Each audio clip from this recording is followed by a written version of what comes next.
नमस्कार, मी आपल्याला डॉइट्स फॉर ॲग्रोमॅक्स 4055 या ट्रॅक्टरविषयी माहिती देणार आहे। हा जो आपला ट्रॅक्टर समोर उभा आहे हा 4 व्हील ड्राईव्ह ट्रॅक्टर आहे। याच्यामध्ये 4 व्हील ड्राईव्ह मध्ये चारही चाकाला एमआरएफचे टायर लागलेले आहेत। पुढचा टायर जो आहे 9.5 × 24 आहे आणि मागचा जो टायर आहे 16/9/28 या साईजचा आहे। आता मी आपल्या ट्रॅक्टरविषयी माहिती देणार आहे। हा जो आपला ट्रॅक्टर आहे हा पूर्णपणे मेटॅलिक बॉनेट मध्ये आहे आणि सिंगल बटन मध्ये हे बॉनेट ओपन होतं। त्याच्यामध्ये 2 गॅसचे शॉक ऑब्झर्वर दिलेले आहेत, त्याच्यावरती हे बॉनेट पूर्णपणे थांबलं जातं आणि सिंगल बटन असल्यामुळं आणि पूर्ण ओपन झाल्यामुळं सर्व्हिसिंग करण्यासाठी किंवा डेली जो क्लिनिंग करायचा ट्रॅक्टरला त्यासाठी मदत होते। दुसरी गोष्ट म्हणजे या ट्रॅक्टरमध्ये खासियत दिलेली आहे, पण ड्राय टाईप एअर फिल्टर दिलेला आहे। हा एअर फिल्टर जर चोक झाला तर त्यासाठी आपण इथं सेन्सर दिलेला आहे। समजा एअर फिल्टर ज्यादा चोक झाला तर सेन्सर दिलेला आहे आणि त्याची लाईट जी आहे ती इन्स्ट्रुमेंट क्लस्टरवरती लागून जाते। त्यानंतर याच्यामध्ये आपण 3 प्रकारे आपलं इंजिन थंड होतं। एक तर ड्राय टाईप सिस्टम पण आपल्या याच्यामध्ये आहे, म्हणजे जी वातावरणामध्ये जी हवा आहे त्याच्यामुळे देखील हा ट्रॅक्टर थंड होतो। दुसरी गोष्ट याच्यामध्ये नो लॉस टँक दिलेला आहे, त्याच्यामध्ये कूलंट सिस्टम आहे आणि कूलंट असल्यामुळे ट्रॅक्टरच्या आतमध्ये कुठेही इंजिन मध्ये रस्ट वगैरे होत नाही। त्यामुळं जे पाणी देण्याची पद्धत आहे ती पण आपली याच्यामध्ये वेगळी आहे। याच्यामध्ये आपण पॅरलल वॉटर गॅलरी ह्या कॉन्सेप्ट दिलेला आहे। ब्लॉकच्या आतमध्ये गॅलरी दिलेली आहे आणि त्याचं पाणी जे आहे ॲट अ टाइम 3 पिस्टनला किंवा 3 सिलेंडरला ॲट अ टाइम पाणी जातं, त्याच्यामुळं हे इंजिन कधीही गरम होत नाही। दुसरी गोष्ट म्हणजे आपण या ट्रॅक्टरमध्ये जर पुढे बघितलं तुम्ही ॲल्युमिनियमचा रेडिएटर दिलेला आहे।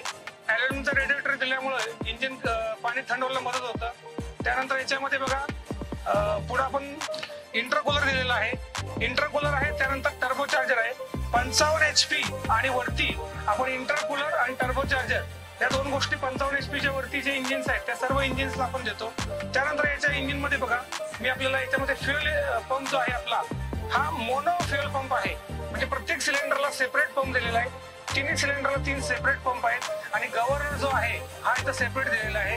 गव्हर्नर 100% सामी डॉइट्स फॉर कंपनीकडून बनतो आणि त्याचा रिस्पॉन्स चांगला आहे। त्यानंतर याच्यामध्ये फीड पंप दिलेला आहे, ज्यावेळी डिझेल खतम होतं त्यावेळी इथं फीड पंप दिलेला आहे। त्याला डिझेल देण्याची खासियत पण आपण याच्यामध्ये वेगळी आहे, मी आपल्याला दाखवतो। याच्या आतमध्ये बघा 3-5 प्रकारचे फिल्टर आहेत। डिझेल टँकच्या इथं एक फिल्टर दिलेला आहे आपण, डिझेल टँक आणि सक्शन पाईप हा ओढून दिलेला आहे, त्यामुळे खाली जो कचरा राहतो तो कचरा ड्रेन करण्यासाठी ड्रेन प्लग आपण इथे दिलेला आहे। जो काही टँक मध्ये कचरा राहतो तो इथून ड्रेन केला जातो। त्यानंतर चांगलं डिझेल जे आहे प्रायमरी फिल्टर, सेकंडरी फिल्टर, त्यानंतर फीड पंप आणि त्यानंतर पंपाला जातं। म्हणजे या ट्रॅक्टरमध्ये पंप खराब होण्याचे चान्सेस फार कमी आहेत, कारण आपण डिझेल जे आहे ते पूर्ण स्वच्छ करूनच देतो। याच्या आतमध्ये मला दाखवायचं आपल्याला कास्ट आयर्नचा संप दिलेला आहे। हा जो संप आहे कास्ट आयर्नचा संप आहे, त्याच्यामुळे काय होतं खालून जर काही लागायचं झालं तर याच्यामध्ये लागत नाही, गॅप भरपूर आहे ट्रॅक्टरमध्ये। कास्ट आयर्नचा संप आपण वापरलाय। याच्या आतमध्ये आपण पिस्टन कुलिंग नोझल दिलेला आहे। जो पिस्टन कुलिंग नोझल काय काम करतो, ट्रॅक्टर चढावरती असू द्या ट्रॅक्टर उतारती असू द्या, सरळ पिस्टनच्या खाली गजन पिनला डायरेक्ट प्रेशरनं ऑइल पाठवतो, त्यामुळं आपलं इंजिन जे आहे कधीही गरम होत नाही। त्यानंतर हा जो फ्रंट सपोर्ट तुम्ही बघा पूर्णपणे हेवी फ्रंट सपोर्ट दिलेला आहे, कास्ट आयर्नचा फ्रंट सपोर्ट दिलेला आहे। त्यानंतर याच्यामध्ये हे होल्स दिलेले आहेत, इकडे बघा हे 2 होल आहेत, इकडे साईडला होल आहेत, त्यानंतर इकडे या साईडला इकडे होल आहेत। डोजर किंवा लोडर बसवायचा झाला तर पूर्णपणे याच्यामध्ये फिटमेंट करू शकता तुम्ही, म्हणजे ऍग्रिकल्चरच्या अलावा कमर्शियल ऍप्लिकेशन बनवण्यासाठी या ट्रॅक्टरमध्ये सगळं प्रोव्हिजन आपण दिलेलं आहे। त्यानंतर बघा ट्रॅक्टरची सगळ्यात महत्वाची खासियत काय आहे, याच्यामध्ये मी ट्रॅक्टरवरती बसून दाखवतो आपल्याला।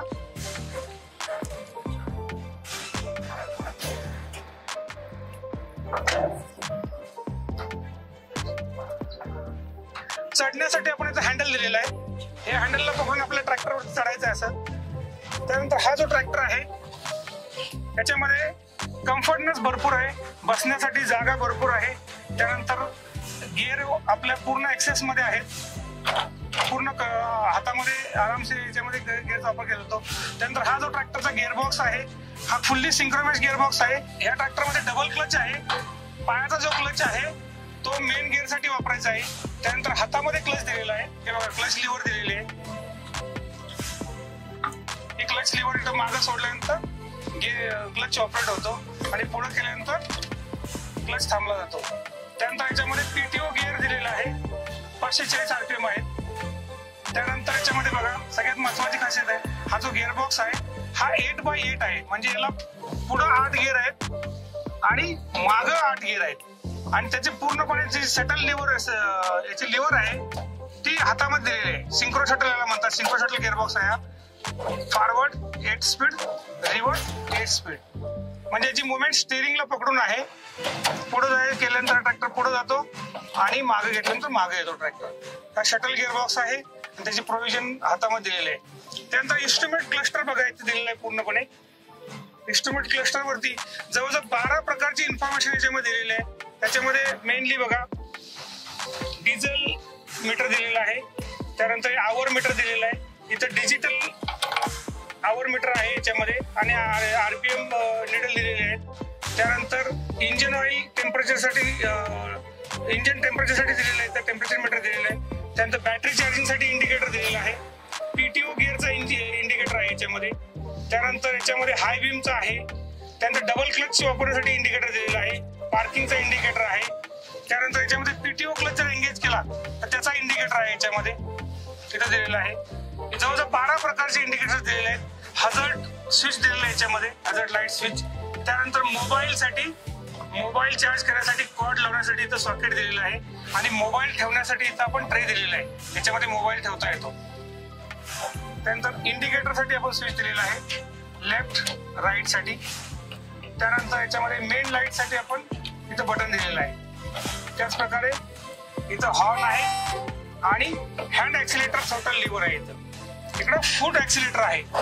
सगळे कंट्रोल ड्रायव्हरच्या हातामध्ये एक्सेस होतात, सगळे total control, accelerator, shuttle gear lever, steering, range gear, high low gear, त्यानंतर मेन गिअर. त्यानंतर इकडे हायड्रॉलिकच्या लिव्हर दिलेले आहेत, position lever, draft control lever दिलेले आहे. त्यानंतर हायड्रॉलिक मध्ये आतमध्ये मोड सिलेक्टर वाला आहे, ते मी दाखवणार आहे आपल्याला. पूर्णपणे ट्रॅक्टर मध्ये तुम्ही जर बघितलं तर सगळे कंट्रोल्स हे ड्रायव्हरला इझिली एक्सेसिबल आहेत, आरामसे ट्रॅक्टर चालवू शकतो. त्याच्यामध्ये बघा हायड्रॉलिक मध्ये पोझिशन कंट्रोल लिव्हर आहे, ड्राफ्ट कंट्रोल लिव्हर आहे. त्यानंतर इझी लिफ्ट म्हणून याच्यामध्ये आपण सिस्टम दिलेली आहे. बटन प्रेस केल्यानंतर लिफ्ट खाली येते आणि बटन रिलीज केल्यानंतर लिफ्ट वर जाते. याचा फायदा हा होतो, एकदा जर खोली आपण सेट केली त्यानंतर परत त्या लिव्हरला हात लावायची गरज नाही, फक्त बटनवरती हायड्रॉलिक उचललं जातं आणि रिलीज केल्यानंतर हायड्रॉलिक खाली जातं. दुसरी गोष्ट म्हणजे याच्यामध्ये हे जे नॉब दिलेले आहेत इथं बघा तुम्हाला दिसतात का, इथं जो हा नॉब आहे हा सेन्सिटिव्हिटी कंट्रोलचा नॉब आहे. जर जशी जमीन ज्या प्रकारे असेल त्या प्रकारे हा नॉब ऍडजस्ट करायचा आहे, याला सेन्सिटिव्हिटी कंट्रोल नॉब म्हणतात. आणि हा जो आहे हा DRC वाला आहे, ड्रॉप कंट्रोल रेट, म्हणजे हायड्रॉलिक जे आहे इम्प्लिमेंट फास्ट किंवा स्लो जाण्यासाठी हा नॉब जर जसं आपण टाईट करत जाऊ तर तसं त्याची स्पीड कमी होते, जर जसं आपण नॉब रिलीज करू तर तशी त्याची स्पीड वाढते. त्यानंतर इथं आपण डम्पिंग ट्रॉलीसाठी नॉब दिलेला आहे. 5 सेन्सिंग हायड्रॉलिक आहे याच्यामध्ये, जसं मी आपल्याला सांगितलं. Position control, draft control livers इथं दिलेले आहे, इझी लिफ्ट दिलेली आहे याच्यामध्ये. त्यानंतर इथं आपण सेन्सिटिव्हिटी वॉल दिलेला आहे, त्यानंतर इथं DRC वॉल दिलेला आहे, त्यानंतर डम्पिंगसाठी वॉल दिलेला आहे. म्हणजे कोणत्याही प्रकारची जमीन असू दे पूर्णपणे आपल्या ट्रॅक्टर मध्ये सिस्टम दिलेला आहे. त्याच्यामध्ये इथं आपण डिफरन्शियल लॉक दिलेला आहे. हा डिफरन्शियल लॉक चारी चाकाला एंगेज होतो, प्रेस केल्यानंतर चारी व्हीलला डिफरन्शियल लॉक लागतं याच्यामध्ये. पार्किंग ब्रेक आपण सेपरेट दिलेला आहे. हा पार्किंग ब्रेक दाबल्यानंतर हा रिलीज केला जातो, असा parking brake, separate parking brake आहे. हा जो ब्रेक आहे आपला हा ऑइल मध्ये डुबलेला मल्टी डिस्क ब्रेक आहे आपल्या ट्रॅक्टर मध्ये आणि पूर्णपणे सील्ड ब्रेक आहे आणि ऍक्सेल मध्ये बसलेला आहे. पूर्णपणे सील्ड ब्रेक असल्यामुळं त्याच्यामध्ये पाणी किंवा चिखल जाण्याचे काही संभावना नाहीत. वेटलँड ऍप्लिकेशन मध्ये हा ट्रॅक्टर चालू शकतो.